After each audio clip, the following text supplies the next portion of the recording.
Welcome into your PFF prospect profile. Today it's all about quarterback Mason Rudolph out of Oklahoma State, a guy that we just go back and forth on, Sam. Is he really good? Is he not as good as we think? Just a confusing prospect so far, but still a guy that we have in our top 6 and a guy that we think can at least have success at the next level. He's just not as clean across the board as we'd like to see. No, he's not. And he's a step down from those top quarterback prospects, guys like Baker Mayfield, Josh Rosen, Sam Darnold, the ones we think are going to go at the top of the draft.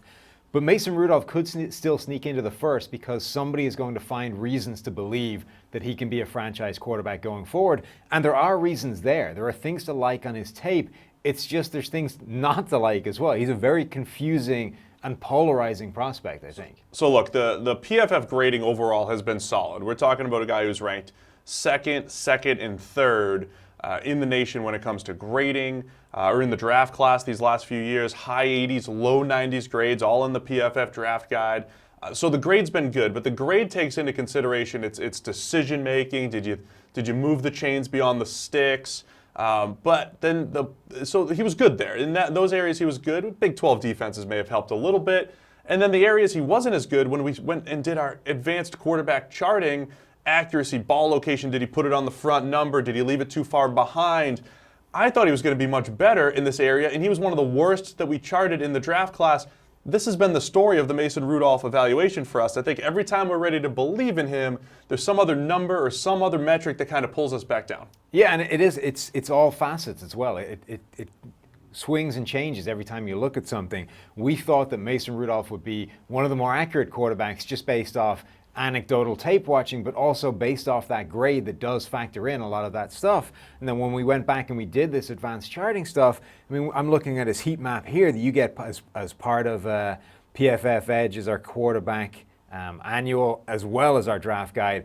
And the colors just tell the story there. That kind of inaccuracy on accurate throws in the middle, on his frame, in front, all the stuff that should be catchable is where he is at his most inaccurate. There are very few areas within that where he has been putting the ball in accurate areas consistently. That's not where we expected Mason Rudolph to be, and it's another one of these data points that gives us pause for concern and making us wonder, is he another one of these quarterbacks? Because again, he's a guy where all of the negatives that apply to Baker Mayfield with the Big 12, with the offense, they all apply to Mason Rudolph as well. So maybe he's just been the beneficiary of optional defense in the Big 12 and an offense there that allows him to make a lot of big plays without actually doing a whole lot of it himself. And with NFL caliber receivers, with James Washington, with Marcel Aitman, with some other guys who are just really, really good.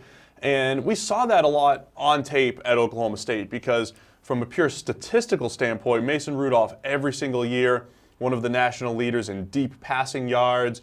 And, it's an offense that chucks the ball down the field quite a bit, and you get a lot of one-on-ones, and you got James Washington running by guys, but it just wasn't always pretty. And this is why he's been a confusing prospect, because every now and again he drops one in 50 yards down the field right on his guy's hands, and you're like, wow, there it is. There's an NFL throw. Other times it's terribly underthrown, and you got James Washington and Marcel Aitman going up and making plays for you. So Rudolph, we've been back and forth on, but here's the thing that I think he does well. I know you want to talk about his clean pocket stuff. I want to talk about his third down work because, again, in the annual, he was number 1 on third down grading. Those are those must-pass situations where you got to drive the ball down the field, move the chains, get the ball beyond the sticks.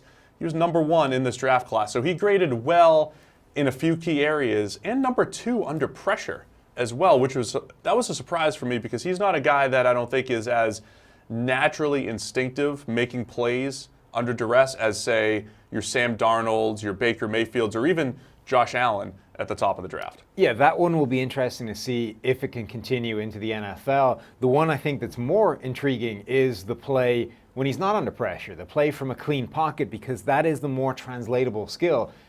And it makes perfect sense when you think about it. That's the time when quarterbacks should be operating at their optimal level. It's the situation that most pass attempts occur in when you're not under pressure.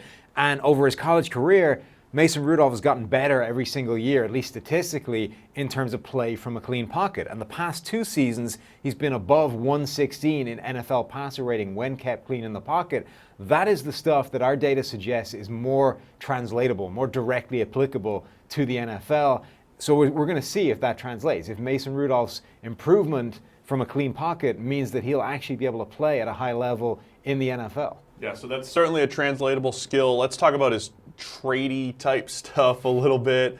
He's 6'5 plus, the guy that the NFL should just love, but he doesn't have a cannon for an arm, and he doesn't really have the short area accuracy that you're looking for in our accuracy numbers. That was his worst spot, the 0 to 9 yard range, where a lot of the NFL throws where you need to be putting the ball right on the spot.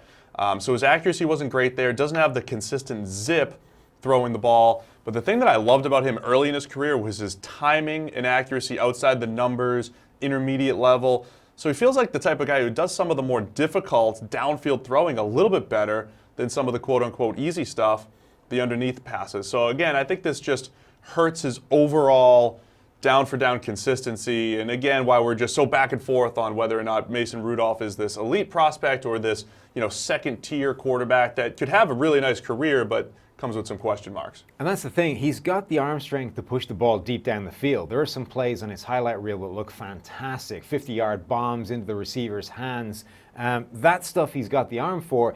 It's that on the shorter stuff or the intermediate stuff, the ball sometimes comes out of his hands a little bit funky, right, and he doesn't seem to have the ability to drive it in there with zip, like you said. And that's the more concerning area, because if you're not able to do that, you need to make up for that with timing and accuracy the way Chad Pennington used to. You can get away with a substandard arm, even in the NFL, if you have accuracy, if you have anticipation, if you're able to put the ball in the right location. If you're not able to do that, like we've seen from his advanced charting data, suddenly you're just putting the ball in harm's way and you don't have the arm strength to offset that. That is his concern.